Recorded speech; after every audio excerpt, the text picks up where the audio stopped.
My name is Elena. I turn the word over in my mouth like a stone, smooth and familiar, because it is mine and because it is one of the few things left that feels like it belongs to me. I became a mother to a little boy named Oliver 3 years ago. And most days I move through life as if I am both the actor and the stagehand, performing love. Cleaning up, sweeping aside what breaks until I can't tell where the performance ends and the person begins. When I first found out I was pregnant, I remember feeling like a story had started inside me. People said it was a blessing, a miracle. They placed warm hands on my belly and spoke to a future none of us had seen yet. I wanted to believe the pictures I had collected in my head for so long, smiling mothers at beaches, sleepy babies in sunlit nurseries, the neat chronology of happiness that every greeting card aisle implies. For a little while, I let myself imagine that those images were possible. I named the baby out loud in the shower, the way you might name a plant, both to test whether the sound would fit and because saying it made the future feel real. Oliver, it felt right. But the body is an uncompromising teacher. Pregnancy is celebrated with pastel decorations and sonograms that look more like ghostly portraits than the life they hold. And yet, so much of it is private suffering. Morning sickness was a joke people told me as if it were polite and temporary. In reality, it was a kind of erasing. Your appetite, your patience, even your dignity slipping away in a queasy, endless loop. The smell of coffee, once a tiny ritual that seeded my mornings, became something my stomach rejected like an insult. I learned to eat when the moment permitted, to plan my day around what my body would tolerate. To hold my breath in grocery aisles as strangers nearby reached for garlic or strong cheese. My back began to ache as if someone had replaced my spine with a fragile string of paper clips. Sleep moved away from me in inches. There were nights I sat propped with pillows because lying down felt like giving in to pressure. And then there were the relentless appointments, ultrasounds, blood draws, checkups that asked about numbers and not about the tremor that had started in my hands from sheer exhaustion. But I learned the language of measurements, blood pressure, weight gain, fetal heartbeat, and held on to it like a lifeline. Every visit was both reassurance and a reminder that I had traded autonomy for caretaking. Friends told me to enjoy it, as if the pain could be gilded by gratitude. I smiled and nodded, and in quiet places felt like someone who had agreed to a contract without being shown the fine print. Mark, my husband, was there in some ways. He rubbed my swollen feet and wrapped his arms around me while we watched old movies. At 3 a.m, he would sometimes wake to my faint cries and murmur, "Everything okay?" I wanted to believe he understood what I was going through, but his comprehension was different. He would read articles about labor positions and print lists titled "How to Help Your Partner" and then check those boxes like a to-do list. There was affection, yes, but there were also things he could not feel for me. He could not carry a body that was rearranging itself. He could not map every small defeat one shoe that no longer fit. The thread of an old sweater that caught on my swollen belly and Toronto, an interior landscape he had never had to visit. I went into labor on a humid evening in late summer. The breathing techniques and guided labor classes had promised control. Reality promised only a raw elemental struggle. The room seemed both too small and too vast as each wave came and took something else from me. Mark held my hand at first, fingers tight and tender. For a while he was steady and present, but labor is long, and human beings are fragile. When the steady drip of time wore on him, he drifted, tired, distracted. At one point, I looked up and found him scrolling through his phone, a small blue glow in the dim hospital room, and I felt a hot, sharp solitude I had not anticipated. It was not a dramatic scene from a movie. There was no cinematic gasp, no perfectly timed cut to the baby's face. There was only the slow, relentless work of making room for someone else and the feeling of your own skin being used up in the process. When Oliver finally arrived and they set him on my chest, I expected a flood of something magnificent. Instead, my muscles trembling from hours of effort, I felt an exhausted silence. The nurse stroked his head and smiled at us like we had passed a test. Mark smiled too, relief softening his features. I stroked Oliver's new damp hair and felt an ache that was not tenderness exactly, but a hollowing sense that the center of my life had shifted and that my identity was being remade, whether I asked for it or not. The hospital discharged us after 48 hours as if that were enough time to stitch a new family into existence. But you would think having a newborn would trigger a cascade of support. Instead, it felt like the world helped itself to the baby and left me with the rest. Visitors poured in with plates of cookies and flowers, their compliments landing like polite landmines. "You look great," and they left quickly after cooing at Oliver, satisfied, their role fulfilled. No one came to ask me how I was. No one asked whether the stitches still stung, whether the nights had already erased my sense of day. Breastfeeding was an intimate betrayal. I had imagined a quiet, bonding ritual. I did not imagine cracked nipples or engorgement that felt like hot stones beneath my ribs. Feeding became a litany of pain and self-judgment. Lactation consultants offered advice with the briskness of technicians. Well-meaning friends and family offered judgment. When I confessed, quietly and with shame, that I wanted to use formula sometimes because I needed sleep, because my nipples were raw, because my mental health felt brittle, my mother's eyes narrowed and she said, "In my day, we did it." The universe of empathy shrank into a single sentence.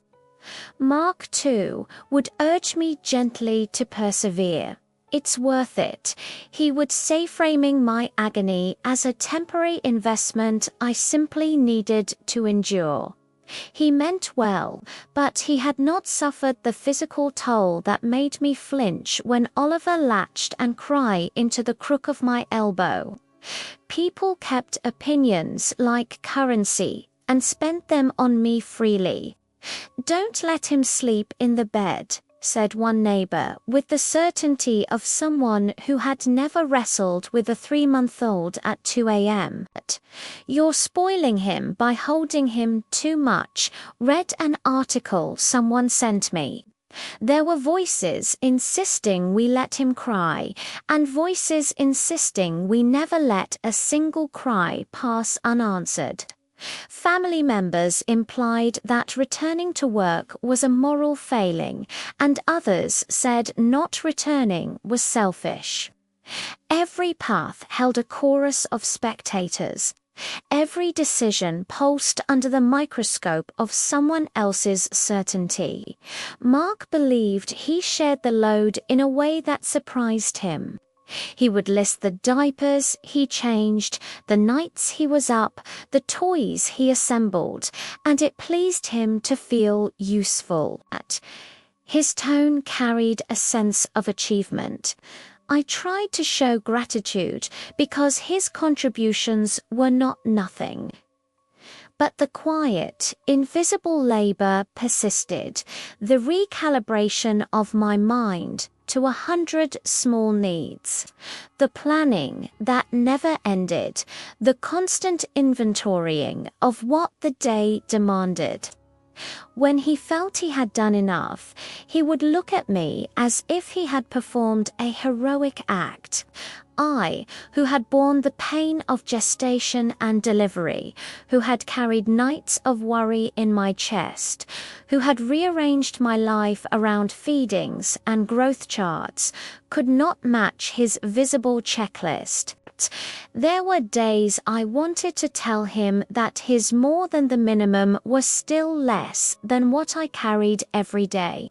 As Oliver grew, our disagreements about how to raise him multiplied like shadows. We argued about screen time and discipline, about when to let him learn independence and when to hold him close. I had a vision of raising him in a way that honored curiosity. Mark had a different one: structure and schedules. We both wanted the best for our son, but the mechanics of best wore us thin. People around us joined the debate uninvited. The world is so eager to tell parents what they should do. Strangers are loud and free with wisdom they have not been asked for. There was a particular afternoon that has remained lodged in my memory like a splinter. Oliver was 2, and he had smeared peanut butter across his face in a way that made him look like a tiny, enthusiastic bandit. He was laughing. I was exhausted and smiling through it. An older woman at the cafe where we stopped watched him and remarked, loud enough for others to hear, "Maybe if you set firmer boundaries, he wouldn't act like that." I felt my face get hot. I wanted to explain that setting boundaries isn't the same as setting one's body on fire for everyone's comfort, that sometimes boundaries are luxuries when you are simply keeping the small cogs of daily life turning. I wanted to say that motherhood contains multitudes, patience and rage, tenderness and fatigue. Instead, I clutched Oliver's sticky hand and paid our bill and left. For years, a thought started to grow inside me. It wasn't some big, dramatic statement against motherhood. It was more like a quiet, constant ache of regret. Not regret for my son. Oliver, I could never truly regret him, but regret for the person I lost when I became a mother. When I was 28, my future looked so different. I had promised myself I'd travel, paint, learn Italian, and have those late-night talks with friends about books and life. But life had other plans, all centered around a tiny human who needed me for everything. At first, it felt like a sacrifice. But as the years went on, it started to feel like I was being erased. The lowest point hit me in the dead of night between 2 and 3 a.m. Oliver had a fever. His small body was trembling in my arms. My husband, Mark, was fast asleep beside me, his breathing even and peaceful. I had been up for hours, pacing, putting cool cloths on his forehead, whispering reassurances. I ended up on the edge of the bathtub, cradling Oliver, feeling the heat radiate from his little back. And then the thought hit me like a stone dropped into a quiet pond. It was the most terrifying and honest thing I had ever thought. It didn't mean I didn't love him. In fact, the intense longing for the life I'd given up felt like proof of a love so huge it was overwhelming. But the thought was also about the imbalance in my partnership. I always imagined that the man I chose to build a life with would share the load, not as a hero, but as an equal. Mark tried, he really did, in ways that mattered, but he didn't experience the slow drain of sleepless nights or the complete erosion of his identity. He didn't watch himself become a stranger in the mirror. Sometimes he'd get defensive and say, "I do my part." And I'd reply, my voice feeling like a shard of ice, "Your part looks very different from mine." There were so many days I fantasized about escaping. Not a dramatic run away to a foreign city fantasy. It was smaller, more painful, just an afternoon alone in a cafe. A day where I could paint without being interrupted, a single night where no one needed anything from me. But leaving was impossible. It wasn't just about logistics and money. It was about love. Leaving Oliver to reclaim myself would mean tearing him away from the only life he knew. It would mean my son would have to learn what it's like to have a mother-shaped hole in his life.